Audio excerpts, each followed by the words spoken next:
میرے دوستو، نکاح وہ تقریب ہے جو اللہ نے عرش پر اور آسمان پر منعقد فرمائی ہے۔ میں نکاح کے لیے ایک بات سمجھانے کے لیے آپ کی خدمت میں کر رہا ہوں، توجہ رکھنا۔ جب پہلا نکاح اللہ نے پڑھا ہے حضرت آدم علیہ السلام اور اماں حوا کا، اس نکاح کا حق مہر کیا رکھا گیا ہے؟ شاید یہ سوال آپ کے سامنے پہلے مرتبہ نہ آیا ہو۔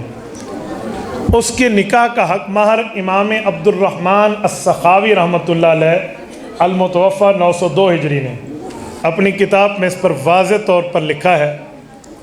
القول البدیع فی الصلاۃ علی الحبیب الشفیع کے مقدمہ میں موجود ہے کہ امہر آدم علیہ السلام حوا علیہ السلام عشر صلوات علی نبینا صلی اللہ علیہ وسلم، ہمارے نبی پاک پر 10 مرتبہ درود پڑھنے کا حکم دیا تھا۔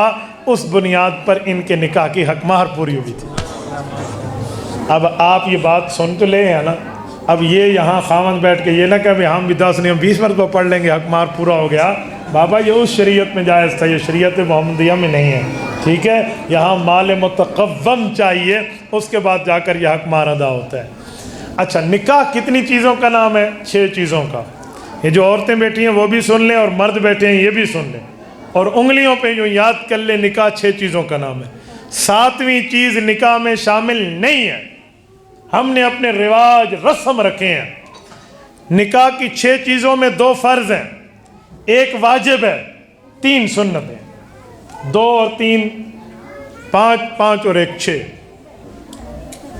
2 فرض ہیں، 1 واجب ہے، 3 ہو گیا، 3 سنتیں ہیں، 6۔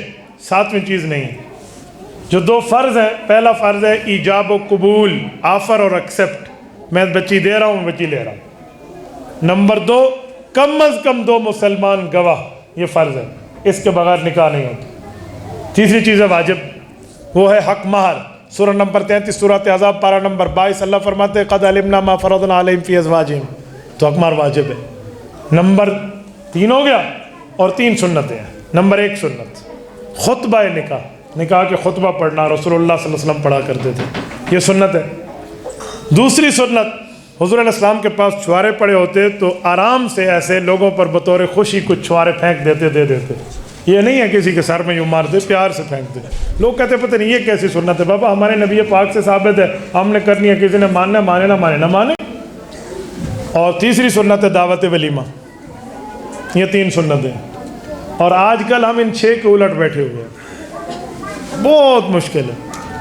آفر اور ایکسیپٹ میں بہت مشکل سے لوگ سمجھتے ہیں کہ بات ہے کیا ایجاب و قبول۔ کم از کم 2 مسلمان گواہ ہیں، چلو یہ تو کچھ نہ کچھ حساب سے اس پر عمل ہو جاتا ہے۔ یہ جو حق مہر ہے نا، اس میں مردوں کی بڑی سستیاں ہیں۔ تو آپ نے مجھے کہا ہے نکاح پہ باتیں سنو، میں سنا رہا ہوں، پھر یہ نہ کہنا ہماری خواتین کے سامنے کسی کی بےزتی ہوئی ہے۔ آپ ہی نے کہا ہے، ہوں جھلو اب سننا۔ یہ جو مرد حق مہر کھا جاتے ہیں نا، یہ اللہ کے ہاں پکڑے ہوئے ہوں گے، یہ واجب ان نے کھا لیا ہے۔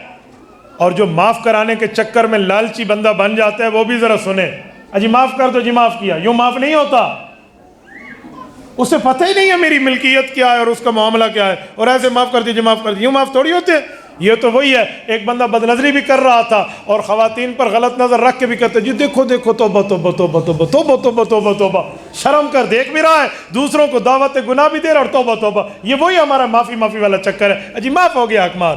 اس بیچاری کو پتہ ہی نہیں ہوتا حق مہر میرا ہے کیا اور آیا کہاں ہے۔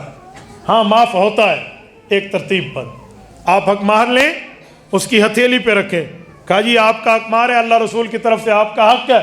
وہ کہتے ہیں نا میرا حق اور اتھے رکھ، آپ اس کو حق دے دیں اور اس کے بعد کہہ دیں اس کو ضائع کر، اس کو استعمال کر، اس کو پھینک دے، اس کو واپس کر، چاہے کسی کو دے دے، اس کی سیاہ سفید کی تو مالک ہے، اب واپس دے دے تو معاف ہوتا ہے۔ مجھے ایک بندہ کہنے لگا اگر یوں دے دیں تو وہ کبھی بھی نہیں دے گی۔ تو میں نے کہا پھر تم کیوں خواہ سے کھا جاتے ہو دوسرے کا حق؟ بھئی نہیں دے گی تو اس کا حق ہے، اس کو دے دو۔ یہ حق مہر بھی کھانے کے لیے لوگ بیٹھے ہوئے ہیں۔ تو یہ یاد رکھیں، علماء بیٹھے ہیں، بندہ فوت ہو جائے نا، حق مہر پھر بھی معاف نہیں ہوتا۔ جزاکم اللہ۔ یوصیکم اللہ فی اولادکم للذکر مثل حظ الانثیین، رب نے میراث کے احکام دیے ہیں، اور اس میں اللہ کیا فرماتے ہیں؟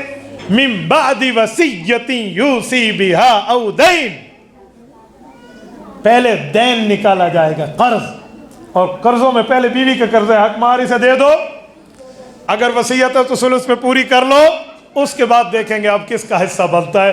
بیوی کا حصہ تو ہوگا ہی ہوگا، وہ دوسرا حصہ آئے گا، پہلا حصہ حق مہر والا، دوسرا حصہ وراثت والا، اگر اولاد ہے تو 8واں، نہیں ہے تو 4تھا۔ تو یہ تو اس طرح ہے۔ میں نے ایک جگہ یہ مسئلہ بتایا تو ایک بندہ ہے وہ 12 بچوں کا باپ ہے، نانا دادا ہے، مجھے کہنے لگا مولوی صاحب واقعی دینا پڑتا ہے؟ ان کے بیٹوں نے سمجھ لیا اب بے کوئی نہیں دیتا، اس نے جیب میں ہاتھ مارا بیٹے نے، انہوں نے کہا ابا جی کتنا حق مہر تھا مجھ سے لے لے، جلدی کر دے دے۔ تو یہ حالات ہے میرے دوستو، حق مہر کھانے والے نہیں، حق مہر ادا کرنے والے بنے، یہ حق مہر واجب ہے۔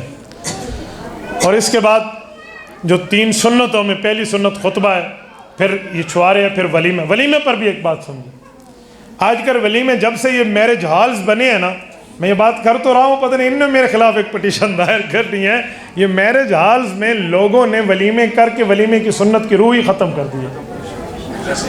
ایسے ہی ہے نا، جزاک اللہ۔ اس کی 2-3 وجہ میں بتاتا ہوں۔ نمبر 1 وجہ کیا ہے، وہیں جا کے نکاح کرتے ہیں اور اسی میں روٹی کھلا دیتے ہیں۔ یہ جو آپ نے روٹی کھلائی ہے یہ صدقہ ہے، ولیمہ نہیں ہے۔ ولیمہ 1 رات گزارنے کے بعد ہے، شب زفاف ابھی آئی نہیں اور آپ نے پہلے ولیمہ کر لیا، شب برات سے پہلے شب برات نہیں ہوتی، کیسے آپ اس کو ولیمہ کہیں گے بابا؟ یہ ولیمہ نہیں ہے، یہاں سے صدقے کی روٹی کھلا دی آپ نے۔ ولیمہ ہے شب زفاف کے بعد، 1 رات گزارنے کے بعد، یہ اس خوشی کا ولیمہ ہے، آپ نے پہلے کھلا دیا۔ اچھا، حالوں میں جا کر ولیمے کی روح ختم ہے، وہ کیا ہے؟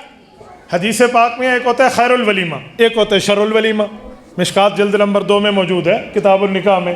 خیر الولیمہ کیا ہے؟ جس میں غریب بھی آئیں، امیر آئیں خیر ہے، غریب بھی آئیں۔ اور شر الولیمہ کیا ہے؟ جس میں غرباء کو روک دیا جائے اور امیروں کو بلایا جائے۔ اب کہیں گے انٹری پاس دکھاؤ تو ہے، چل جائیے ورنہ بھاگ جائیے۔ اس لیے شادیاں چل بھی نہیں رہی، روزانہ کوئی نہ کوئی مولوی کے پاس، حضرت میں نے یوں کہہ دیا تھا، پھر غصے میں تھا، ہو گئی ہوگی۔ یہ چکر کیوں ہے؟ اس کی وجہ ہم نے مسنون طریقے پہ نہ نکاح کیا ہے نہ مسنون ولیمے کیے ہیں۔ ہمارے والدین کی شادیاں چل گئی ہیں، آپ کے اور ہمارے والدین کی، کیوں؟ وہ مسنون طرز پہ ہوئی تھی تو وہ بسر گئی ہے، گزر گئی ہیں وہ شادیاں۔ آج کی شادیوں میں برکات ختم ہو گئے ہیں، اس کی وجہ یہی نحوستیں ہیں جو ہمارے اندر پڑ گئی ہیں۔ ان چیزوں کو ہم ختم کریں، اور پھر نکاح میں تاخیر کرتے ہیں۔ وہ بچی کی عمر 30 سال ہو گئی ہے، 35 ہو گئی ہے، بچے کی عمر 40 ہو گئی، ہاں جی اب شادی کی عمر ہے۔ ایک بندہ مجھے کہنے لگا شادی کے لیے 40 سال سے زیادہ ہونا چاہیے۔ میں نے کہا نبوت کے اعلان کے لیے 40 سال سے زیادہ تھا، تو انہوں نبی بڑھا رہے ہیں یا دلہا بڑھا رہے ہیں؟ کچھ تو بندہ سمجھے، کیا الٹی آپ نے؟ 40 سال کی عمر میں ایک بندہ شادی کرے گا، 5 سال کے بچے کو 45 سال کی عمر میں اپنے بیٹے کو اٹھا کے لائے گا نا، وہ بھی اس سے سال ہونا حمل تھی گیا تھا 5 سال اللہ لے آئے گا نا، تو اسے کندھے پہ نہیں اٹھائے گا۔ کیوں؟ لوگ کہیں گے پوتا ہے آپ کا، پوتا ہے، شرم کے مارے وہ بیٹے کو نہیں اٹھائے گا۔ تو بابا بچپنے میں شادی کو رواج دے۔ آپ کہیں گے میں پتہ نہیں کیا کہہ رہا ہوں، یہ علم حدیث سامنے ہے، علماء سے پوچھ لینا ہمارے نبی پاک کی امی اور ابو کی شادی کس عمر میں ہوئی ہے؟ حضرت آمنہ، حضرت عبداللہ رضی اللہ عنہما، پیغمبر کے والدین مکرمین، ان کی شادی کب ہوئی ہے؟ حضرت عبداللہ نے رسول اللہ صلی اللہ علیہ وسلم کو نہیں دیکھا، اپنی ماں مبارکہ کے پیٹ مبارک میں تھے اور حضرت عبداللہ فوت ہو گئے۔ حضرت عبداللہ کی وفات کے وقت عمر 18 سال ہے۔ شاید کوئی اونگ رہا ہو، میں ایک بار پھر کہتا ہوں، ہمارے نبی پاک کے والد مکرم کی وفات کے وقت عمر 18 سال ہے، اور اماں آمنہ رضی اللہ تعالیٰ عنہ کی وفات کے وقت عمر 24 سال ہے۔ جب رسول اللہ کی عمر کتنی تھی؟ 6 سال پوری تھی، 7واں شروع تھا، تو اس کا معنی ہے یہ دونوں 17 اور 18 سال میں تھے کہ شادی ہوئی تھی نا، اور ہمارے ہاں تو 24 سال میں شادی کی عمر ہوتی ہے، اور نبی پاک کی والدہ 24 سال کی عمر میں دنیا سے گئی ہیں، اور دنیا کو وہ عظیم ترین فرزند دے کر گئی ہیں جس کا کائنات میں کوئی ثانی نہیں ہے۔ اللہ، آپ اب وہاں جائیں، میں کئی سفروں میں گیا ہوں، آپ ٹھہرے ذرا وہاں اور آپ کو سمجھ آئے حضرت رسول اللہ صلی اللہ علیہ وسلم کی والدہ کی قبر پہ انوارات ہیں کیا، مراقبے کے اثرات ہیں کیا وہاں۔ تو وہ اتنی عمر ہی کچھ۔ اچھا، حضرت علی المرتضیٰ اور اماں فاطمہ کی شادی دیکھ لیں، رسول اللہ صلی اللہ علیہ وسلم کی باقی بیٹیوں کی شادیاں دیکھ لیں، 15 سال کی عمر میں اماں فاطمہ کی شادی ہے۔ یار میں حیران ہوں، ہمارے ہاں شادیوں کے رواج کے لیے پتہ نہیں کیا کیا انتظار کرنا پڑتا ہے۔ اجی نوکری ہوگی تو چھوکری ہوگی، میں نے کہا شرم کرنی چاہیے، رزق اپنا بیوی خود لاتی ہے، تم سے 2 روٹیاں زیادہ نہیں پکتی گھر میں، کیسی بات کر رہے ہو یار؟ کیا نوکریوں کے ساتھ آپ نے قید کر دیا اس معاملے کو؟ میری جب پہلی شادی ہو رہی تھی، الحمدللہ اس وقت بیک وقت میری 3 بیویاں ہیں، میری ابھی بچی پیدا ہوئی ہے، آج وہ 3 دن کی ہوئی ہے، اللہ اس کی عمر میں برکت عطا فرمائے۔ میرے کل ملا کر 10 سے 11 بچے ہیں، ٹھیک ہے نا، میں اپنا کہہ رہا ہوں۔ میری پہلی شادی کے وقت میری ساس صاحبہ نے آ کر پوچھوایا گھر میں اس کی نوکری کب لگے گی؟ میں نے بہنوں کو کہا واضح کہہ دو یہ نوکری نہیں کرے گا، ساری زندگی مسجد بیٹھے گا، اللہ کی مسجد کی چٹائی پہ بیٹھ کے دین کی خدمت کرے گا، نہیں کرنی میں نے نوکری۔ تو میری بہنوں نے کہا خدا نہ کر رشتہ ٹوٹ جائے گا۔ میں نے کہا کال کا ٹوٹتا آج ہی ٹوٹ جائے، جھوٹ کی بنیاد پہ ہم نے رشتہ نہیں لینا۔ تو یہ جاب کے نخرے کرتے ہیں یہ میکے والے، وہ سسرال والے جھوٹ بول کے کہتے ہیں جی نوکری لگ جائے گی، پھر ساری زندگی نوکری نہیں لگتی اور خواری چل رہی ہوتی ہے۔ تو جھوٹ بولنے کی کیا ضرورت ہے؟ سچ بول کے بات چلا لیں۔ میرے دوستو یہ یاد رکھنا وہ رزق اپنا خود لے کر آتی ہے، اور اللہ نے ہمارا رزق بڑھایا ہے، رزق اپنے سامنے، اور پھر بچی کی پیدائش پر ڈبل رزق بڑھتا ہے، یہ ذہن میں رکھنا۔ بچی کی پیدائش پہ لوگ چھوٹے چھوٹے منہ کر لیتے ہیں، شرم کرو۔ ترتیب قرآنی جو ہے نا اولاد کی وہ بچی سے شروع ہوتی ہے، یَهْبُ لِمَن یَشَاءُ ذکور نہیں ہے، یَهْبُ لِمَن یَشَاءُ اناثا ہے، پہلے اللہ مؤنث کا ذکر فرما رہے ہیں۔ تو اس لیے بچی کی پیدائش پہ دل بڑا کریں۔ ہمارے پاک پیغمبر کے گھر میں پہلی بچی کی پیدائش ہے، سیدہ کبریٰ سیدہ زینب، افضل بناتی زینب، روایات میں آتا ہے حضرت زینب کبریٰ رضی اللہ تعالی عنہ یہ رسول اللہ کی پہلی بیٹی ہیں، حضرت فاطمہ کی بڑی بہن ہے اور حضرت علی کی دوسری ساس ہیں۔ آپ کہیں گے کیسے؟ جب اماں فاطمہ فوت ہونے لگی تھی تو حضرت علی کی آنکھوں میں آنسو تھے، فرمایا علی کیوں روتے ہو؟ کہا تجھ جیسی بیوی کو کھو رہا ہوں، کہا فکر نہ کر میں چلی گئی تو پھر میرے بعد میری بھانجی میری بہن زینب کی بیٹی امامہ بنت ابی العاص سے شادی کرنا، اس میں میرا پرتاؤ تجھے نظر آئے گا۔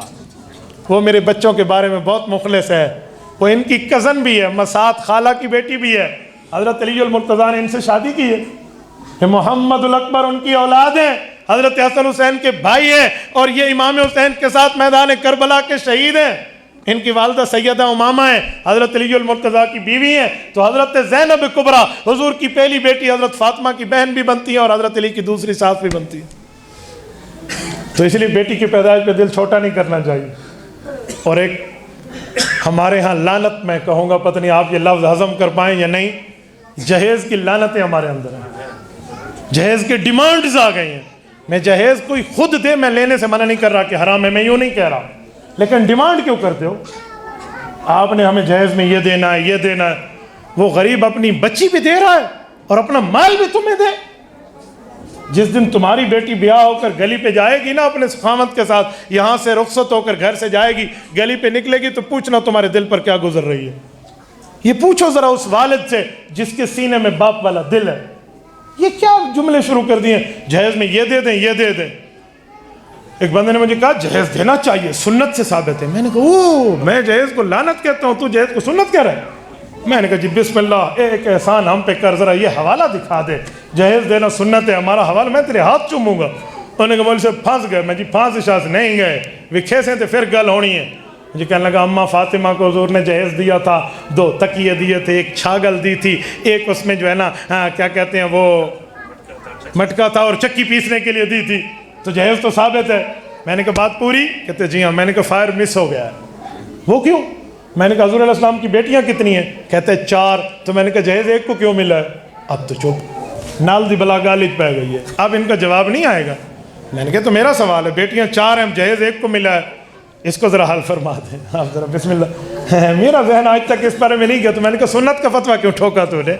اور خدا کے بندے، جہیز سسر کی طرف سے تعاون اور ہیلپ ہوتی ہے، وہ ہونے والے داماد کو دیکھتا ہے، اس کی ہڈی پسلی مضبوط ہے تو بیوی کے لیے خود کمائے، بقرعید کے کام اس نے نہیں آنا ہے، بیوی کے لیے کمائے نا، بقرعید کے کام تو یہ نہیں آئے گا، کس کام آئے گا؟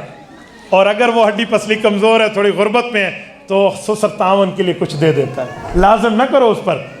اور حضور پاک کی پہلی صاحبزادی کی رخصتی ہوئی ہے بزنس مین کے ساتھ، حضرت لقیط ابن ابی العاص، حضرت ابو العاص ابن ربی، ان کا اصل نام لقیط ہے، کھاتے پیتے گھرانے گئے، کوئی جہیز نہیں ہے. جاتے ہوئے اماں خدیجہ نے اپنے گلے سے ہار اتارا اور حضرت اماں خدیجہ نے اپنی بیٹی کے گلے میں پہنا دیا. چل میری بیٹی اللہ کے حوالے. یہ ہار بعد میں ان کے خاوند کی وہ رہائی کا سبب بنا بدر میں. تو میرے دوستو یہ ہے.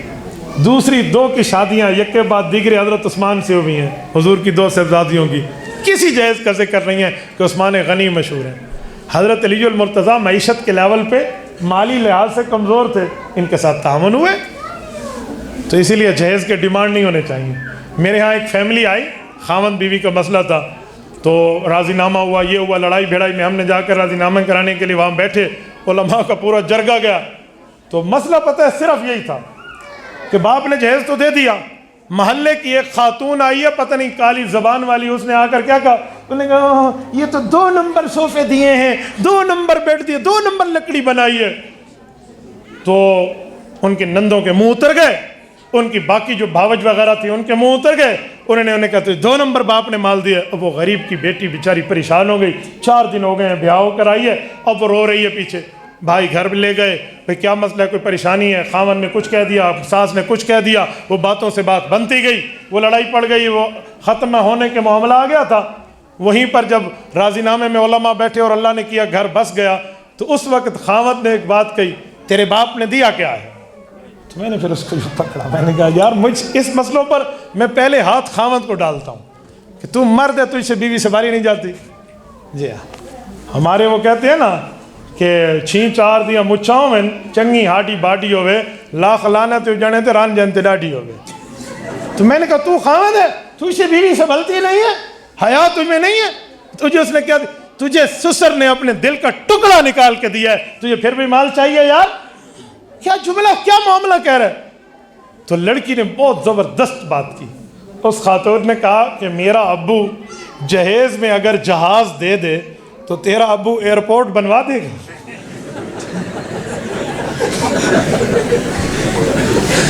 جہاز 100 جہازوں کی قیمت کا ایک ایئرپورٹ بنتا ہے. آپ کبھی ایئرپورٹ سے واقف ہو رہا تو آپ کو سمجھ آئے گا کہ ایئرپورٹ پہ جب جہاز ٹھہرتا ہے نا, اس ٹھہرنے کا بھی 1-1 منٹ کا کرایہ چل رہا ہوتا ہے. ایسے نہیں ہے.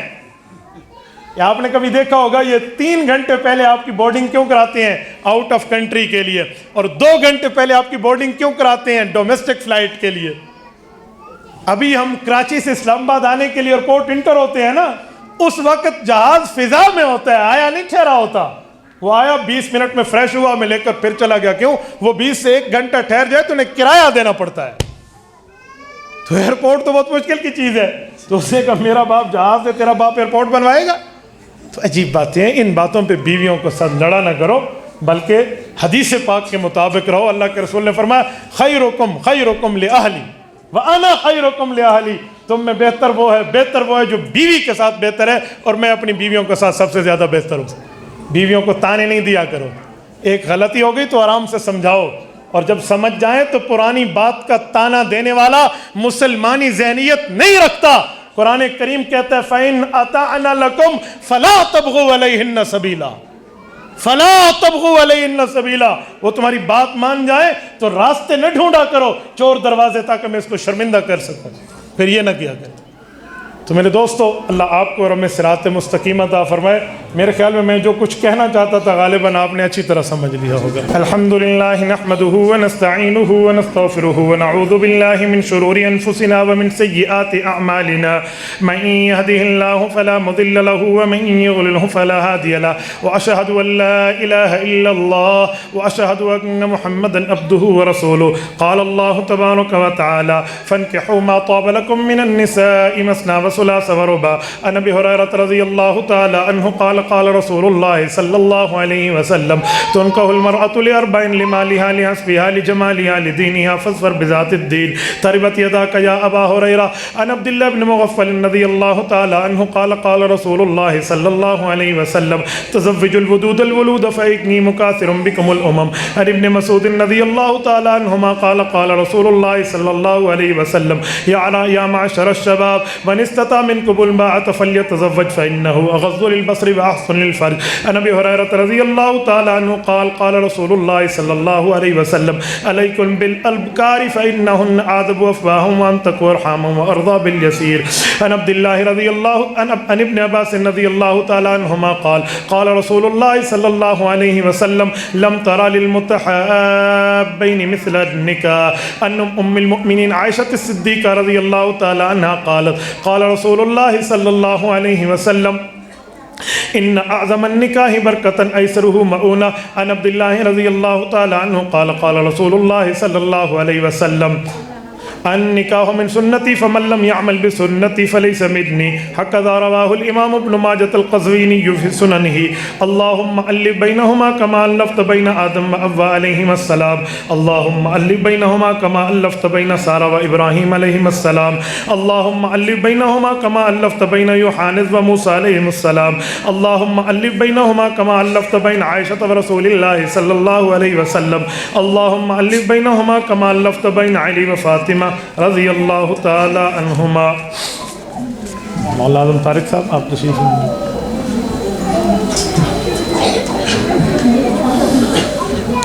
مولانا میں نے آپ کے نکاح میں خنسا بنت مفتی محمد صابر حسین جو ان کی بیٹی ہیں ان کے والد صاحب کی اجازت سے اعظم طارق صاحب ولد محمد علی ولد عبد الولی آپ کے نکاح میں حق مہر 2 کمرے پختہ و مائع لوازمات کے بصورت مکان میں ان تمام گواہوں کی موجودگی میں اور ان کی والد کی اجازت سے آپ کے نکاح میں دیا. آپ کو قبول ہے؟ آپ کو قبول ہے؟ اللہ مبارک فرمائے. آ جائیں محمد وسیم صاحب. ان کی جگہ ان کے وکیل ہیں یہ محمد؟ ہاں آپ وکیل ہیں. ٹھیک ہے کوئی نہیں. آپ محمد ہلال ہیں نا؟ جی جی. آپ جن کی طرف سے وکیل ہیں ان کا نام ہے محمد وسیم ولد حاجی اکبر ہلال. یہ کون ہیں آپ کے؟ بھتیجے ہیں. میں نے لڑکی کے جو وکیل ہیں حفیظ الرحمن، بچی ہے نصرت بی بی بنت نور اکبر، مبلغ 3 لاکھ روپے حق مہر ان کے وکیل کی اجازت سے آپ محمد وسیم ولد حاجی اکبر ہلال کے وکیل محمد ہلال ان کے چچا کو عقد نکاح میں دے رہا ہوں. آپ قبول کر رہے ہیں اپنے وکیل کی طرف سے؟ میں وسیم کے لیے قبول کر رہا ہوں. جزاکم اللہ. اپنے وکیل جن کے وکیل ہیں اپنے موکل کی طرف سے. اللہ مبارک فرمائے. آ جائیں بھائی. فضل غفار ولد شیر محمد. آپ کے بیٹے ہیں فضل غفار؟ میرا فریج. جی بھانجا ہے. اچھا آپ کے بھانجے نے آپ کو وکیل بنایا ہوا؟ جی جی. اچھا اچھا اچھا. آپ عثمان اکبر صاحب؟ جی جی. اچھا ظاہر محمد شریف صاحب بچی کے وکیل ہیں. سکینہ بی بی بنت نور اکبر ہیں. ان کے نکاح فضل غفار ولد شیر محمد کے ساتھ حق مہر کی رقم مبلغ 3 لاکھ روپے ہے. ان کے وکیل کی اجازت سے میں آپ کے موکل کے نکاح میں دے رہا ہوں. آپ اپنے موکل کی طرف سے قبول کر دیں. فضل غفار بس تمہیں قبول ہے. جی جزاک اللہ. اللہ آپ سب کو مبارک فرمائے. الحمدللہ رب العالمین والعاقبۃ للمتقین والصلاة والسلام علی سید الرسل وخاتم النبیین.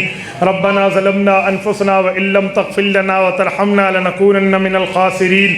ربنا آتنا فی الدنیا حسنہ وفی الآخرۃ حسنۃ وقنا عذاب النار وادخلنا الجنۃ مع الابرار یا عزیز یا غفار یا ارحم الراحمین. اے میرے مولا انہیں حضرت آدم اور اماں حوا والا پیار عطا فرما. حضرت عائشہ اور رسول اللہ والی محبت عطا فرما. حضرت علی اور حضرت فاطمہ والا تعلق عطا فرما. اے میرے مولا جن بچیوں نے صحیح بخاری کا ختم کیا ان کے اس ختم کو قبول فرما. جن بچیوں کا نکاح ہوا ان کے نکاح کو قبول فرما. سنت نبوی کی تکمیل کا ذریعہ بنا. ان افراد کے جوڑ کو خاندانوں کے جوڑ میں مبدل فرما. اے میرے مولا حاسدین کے حسد سے بچا، ساحرین کے سحر سے بچا، ناظرین کی نظر بد سے بچا، سازشی کے سازش سے بچا، فتین کے فتنے سے بچا.